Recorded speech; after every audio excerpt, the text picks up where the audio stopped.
नमस्कार, पूनम की आवाज चैनल में आपका स्वागत है। हमारी आज की कहानी है श्री कृष्ण भक्त मीराबाई की सत्य घटना।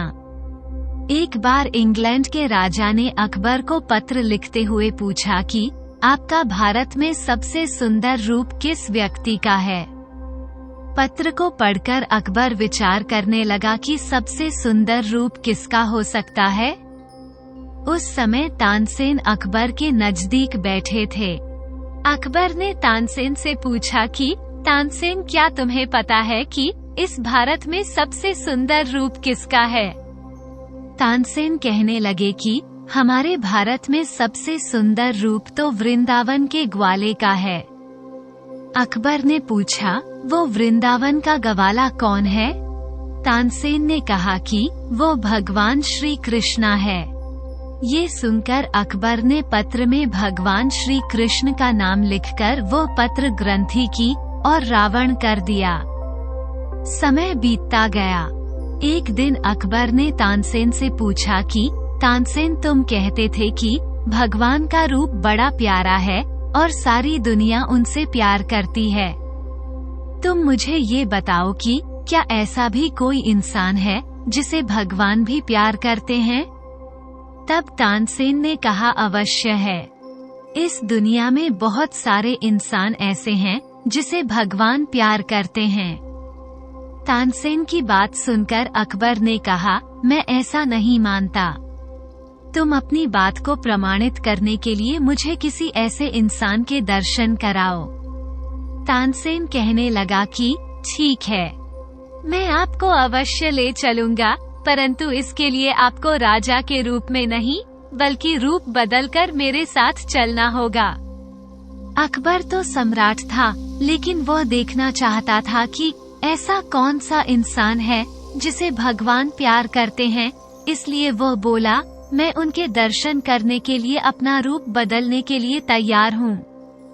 इस प्रकार तानसेन और अकबर ने अपना रूप परावर्तित कर लिया। अब वो दोनों धीरे धीरे दिल्ली से चलते हुए चित्तौड़ तक आए। चित्तौड़ पहुंचकर उन्होंने लोगों से पूछा कि यहाँ भक्त मीराबाई का महल कहाँ है। किसी ने बताया, वो जो दूर एक महल दिखाई दे रहा है वहाँ पर वक्त मीराबाई रहती है। वो दोनों साधु का वेश बनाकर जैसे ही मीराबाई के महल में जाने वाले थे, तभी कुछ लोगों ने उन्हें ये कहकर महल में अंदर जाने से रोक दिया कि आप अंदर नहीं जा सकते। इस तरह रोके जाने पर वो बोले कि हम भक्त मीराबाई के दर्शन के लिए बड़ी दूर से चलकर आए हैं, हमें उनके दर्शन करने हैं। महल के बाहर खड़े सैनिक कहने लगे कि आप महल में मीराबाई को नहीं मिल पाएंगे, क्योंकि मीराबाई यहाँ नहीं रहती हैं। वो तो सारा दिन गिरधर गोपाल के मंदिर में पड़ी रहती हैं। अगर आप लोगों ने उसके दर्शन करने हैं तो वहाँ मंदिर में चले जाओ। उसे सिपाही की बात सुनकर अकबर और तानसेन गिरधर गोपाल के मंदिर में आ गए। जैसे ही वह मंदिर में पहुँचे, उन्होंने देखा कि एक शोर पर बैठी मीरा अपने आँखों से आंसू बहा रही थी। उसकी यह अवस्था देखकर अकबर दंग रह गया। वो मीरा का तेज देखकर हैरान हो गया। वो सोचने लगा कि एक साधारण इंसान में इतना तेज कैसे हो सकता है। तानसेन की बात मानकर वो मंदिर के एक कोने में बैठ गया। अकबर ने तानसेन से कहा कि मुझे मीरा के बारे में बताओ। तब तानसेन ने कहा कि यूं तो विष्णु भगवान की कई गोपियां हुआ करती थी, लेकिन कृष्ण के प्रति मीरा के प्रेम में कुछ अलग ही मेन थे। मीराबाई भक्ति और प्रेम की एक ऐसी मिसाल मानी जाती हैं, जिन्होंने अपना पूरा जीवन कृष्ण दर्शन के लिए समर्पित कर दिया है। हीरा कृष्ण की बहुत बड़ी भक्ति थी। जब वह 4 वर्ष की थी, तब उन्होंने अपने घर के पास हो रहे एक विवाह को देखकर बेहद मासूमियत के साथ अपनी माँ से पूछा था कि मन मेरा दूल्हा कौन होगा। मीरा के इस सवाल पर उनकी माँ ने मुस्कुराते हुए श्री कृष्ण की मूर्ति की तरफ इशारा करते हुए कहा था कि मेरी प्यारी मीरा, श्री कृष्णा तुम्हारे वर होंगे। इसके बाद से ही मीरा श्री कृष्ण को अपना स्वामी मानकर उनके प्रेम में विलीन हो गई। कुछ समय बाद मीरा की मां का निधन हो गया। जब मीरा बड़ी हुई तो उनके मन में यह विश्वास था कि श्री कृष्णा उनसे शादी करने जरूर आएंगे। मीरा बेहद खूबसूरत और स्वभाव की कोमल थी। वो बहुत हृदय आवाज में गाना गाती थी, लेकिन मीरा की शादी मेवाड़ के महाराणा सांगा के पुत्र राणा से हुई। मीरा ये शादी नहीं करना चाहती थी, लेकिन परिवार के जोर देने पर उन्हें ये शादी करनी पड़ी।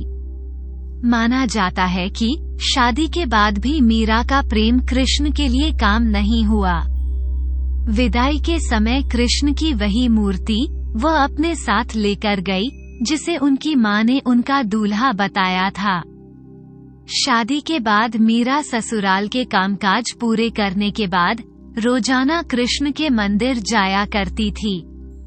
वहां जाकर वह श्री कृष्ण की मूर्ति की पूजा करती है। उनके लिए मधुर आवाज में भजन गाती और नृत्य भी करती थी। मीरा का कृष्ण के लिए प्रेम उनकी ससुराल वालों को बिल्कुल पसंद नहीं था। उनकी सास ने उन्हें दुर्गा माँ की आराधना करने पर जोर दिया, क्योंकि उनके ससुराल वालों के श्री कृष्ण की आराधना से रोकने पर मीरा ने साफ कह दिया था कि मैं पहले ही अपना जीवन कृष्ण के नाम कर चुकी हूँ। मंदिर में बैठे तानसेन जी अकबर को ये सब बात ही रहे थे कि इतने में भक्त मीरा के नेत्र खुले।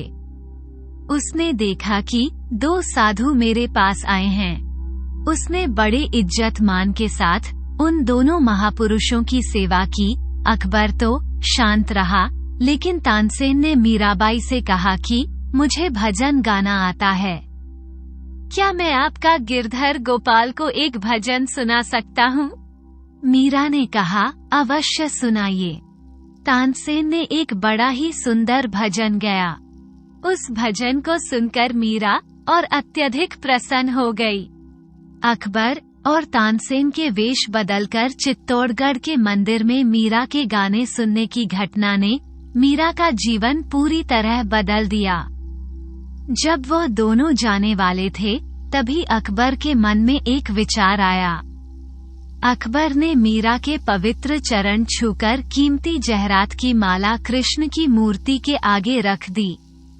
मीरा कहने लगी, इसकी आवश्यकता नहीं है। मेरे गिरधर गोपाल को सिर्फ भक्ति और प्रेम चाहिए। यह मोतियों की माला अपने साथ वापस लेकर जाओ।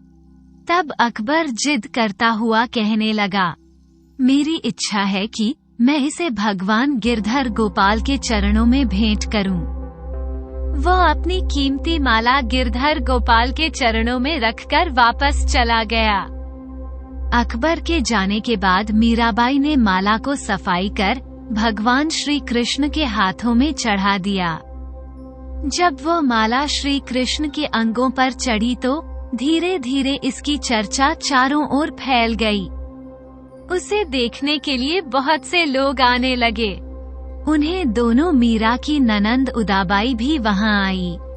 जब उसने वह महंगी मोतियों की माला देखी तो वो हैरान हो गई और सोचने लगी कि अवश्य कोई राजा यहाँ पर आया है। इसके बाद मीरा की नंद उदाबाई ने उन्हें बदनाम करने की भी कोशिश की। उदाबाई ने अपने भाई राणा, जो कि मीरा के पति थे, उससे कहा कि मीरा का किसी के साथ प्रेम संबंध है और उसने मीरा को उस व्यक्ति के साथ देखा है। ये सुनकर राणा बेहद क्रोधित हुए और आधी रात बहन उदाबाई के साथ मंदिर जा पहुँचे। मंदिर पहुंचकर उन्होंने मीरा को कृष्ण की मूर्ति के साथ अकेले ही बातें करते हुए देखा। ये देखने के बाद राणा बेहद क्रोधित हो गए। इसके बाद उन्होंने गुस्से से मीरा को कहा कि जाकर डूब मरो और जीवन में कभी भी अपना चेहरा मत दिखाना। तुम्हारी वजह से मेरी और मेरे परिवार की बहुत बदनामी हो चुकी है। तुमने हमें लांछित किया है। इसके जवाब में मीरा कृष्ण की मूर्ति की ओर इशारा कर कर कहती है कि यह मेरे स्वामी है, मेरा इसे विवाह हो गया है। इसके बाद मीरा ने राणा की कही बातों का पालन किया और वो गोविंद जपते जपते कृष्ण के ख्यालों में नाचते गाते नदी की ओर बढ़ने लगी। जैसे ही मीरा ने नदी में कूदने की कोशिश की, पीछे से किसी ने उनके हाथ को थाम लिया और वो मरने से बच गई। मीरा ने मुड़कर देखा तो अपने कृष्ण को पाया। कृष्ण को अपने सामने देखकर हीरा को विश्वास नहीं हुआ और वो कृष्ण की गोद में बेहोश होकर गिर पड़ी।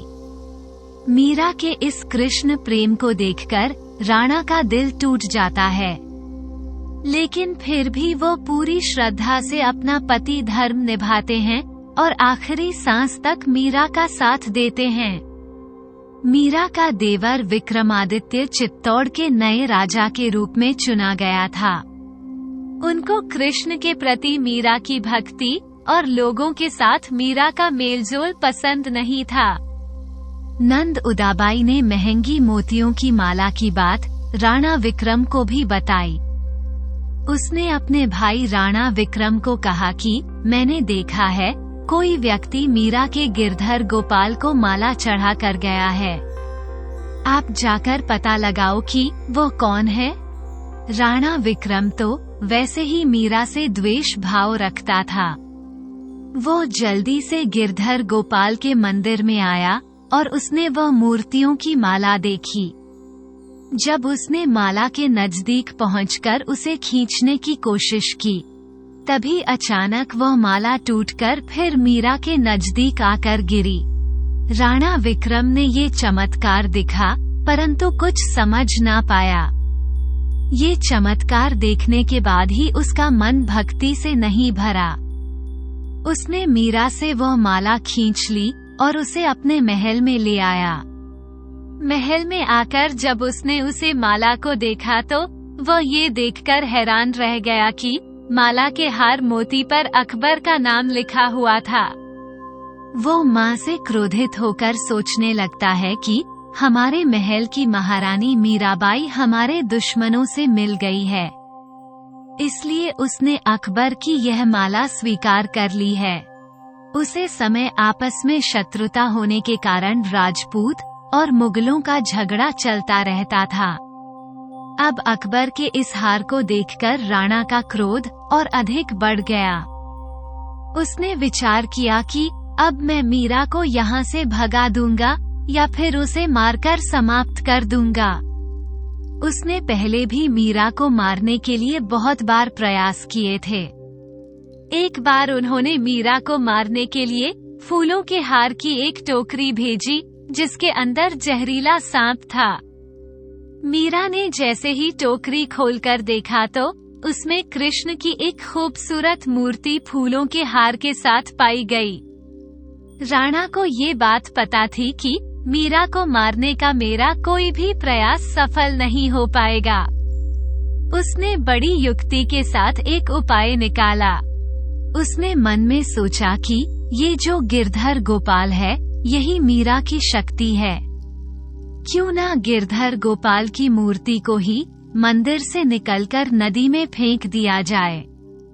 जैसे ही वो मूर्ति डूब जाएगी, उसे देखकर मीरा भी अपने प्राणों को नदी में समाप्त कर देगी। ऐसा विचार कर वो क्रोधित हो मीरा के मंदिर में आया। मंदिर में पहुंचकर उसने गिरधर गोपाल की मूर्ति को अपने हाथों से उठाने की कोशिश की। काफी प्रयास करने के बाद भी जब वह मूर्ति टस से मस नहीं हुई तो राणा ने क्रोधित हो 3-4 सिपाहियों को और लगाया। उन्होंने मिलकर उसे मूर्ति को मंदिर से निकलकर चित्तौड़ के तालाब में फेंक दिया। जैसे ही वह मूर्ति फेंकी गई, मीरा के प्रणकांठ में आ गए। भक्त भगवान के बिना कैसे रह सकता था, कहते हैं जिस तालाब में वो मूर्ति फेंकी गई, इस तालाब में मीरा ने भी छलांग लगा दी। जैसे ही मीरा ने उसे तालाब में छलांग लगे रहते हैं कि गिरधर की मूर्ति मीरा के हाथों में आ गई। इसके साथ ही एक चमत्कार और हुआ। यह इतना अलौकिक चमत्कार था कि इसके विषय में राणा ने सोचा भी नहीं था। मीरा ने चित्तौड़गढ़ के तालाब में छलांग लगाई थी। उसे निकालना तो चित्तौड़ की तरफ से था, लेकिन वो जाकर निकली वृंदावन की यमुना नदी के अंदर से, जहाँ पर भगवान श्री कृष्ण का निवास था। जब मीरा ने बाहर निकल कर देखा तो वह ये देखकर हैरान हो गई कि वह डूबी तो चित्तौड़ के तालाब में थी। अब निकल यहाँ वृंदावन में यमुना नदी से रही है। वो समझ गई ये भगवान का ही प्रताप है। वो मूर्ति को लेकर बाहर आई और अब वो वृंदावन में रहकर ही भगवान की उपासना करने लगी। जब ये बात राणा विक्रम को पता चली तो वो बहुत क्रोधित हुआ। उसने मीरा को पुनः चित्तौड़ लाने के लिए बहुत प्रयास किया। वो नहीं चाहता था कि समाज में उसकी बुराई हो। लोग इस प्रकार कहे कि राणा सांगा की पुत्रवधू वृंदावन में संतों के साथ भक्ति कर रही है। राणा विक्रम चाहता था कि मैं किसी तरह मीरा को पुनः अपने महल में लेकर आऊं और महल में लाकर उसे अनेक प्रकार से यातनाएं दूं और मीरा की भक्ति में विघ्न डालूं। उसका ये प्रयास भी सफल हुआ। वो किसी प्रकार मनाकर मीरा को अपने महल में ले आया। उसने मीरा की भक्ति में विघ्न डालने के बड़े प्रयास किया। जब मीरा को मारने की वह हद से ज्यादा बढ़ गई तो मीरा ने तुलसीदास को एक खत लिखकर उनसे उनकी राय मांगी। उन्होंने लिखा कि इस स्थान पर रहकर मेरी भक्ति में बड़े विघ्न आते हैं। आप कोई उपाय बताएं जिससे मेरी भक्ति सफल हो सके। तुलसीदास ने जवाब में लिखा कि उन्हें त्याग दो जो तुम्हें नहीं समझ सकते हैं। भगवान के लिए प्रेम ही सच्चा प्रेम होता है। दूसरे रिश्ते झूठ और भक्त होते हैं। श्री तुलसीदास जी महाराज की बात मानकर मीरा अब द्वारिका आ गई। जैसे ही मीरा ने चित्तौड़ का त्याग किया, कहते हैं चित्तौड़ में दुखों का पहाड़ आए। दिन मुगलों की सेना चित्तौड़ पर हमला करने लगी। मुगलों के बार बार हमलों से लोग परेशान हो गए। क्योंकि घर उजड़ गए, क्योंकि सुहाग नहीं रहे। ब्राह्मणों ने आकर राणा विक्रम से कहा कि अब आप प्रयास करो, किसी तरह भक्त मीरा को मनाकर वापस ले आओ, अन्यथा हमारा चित्तौड़ बर्बाद हो जाएगा।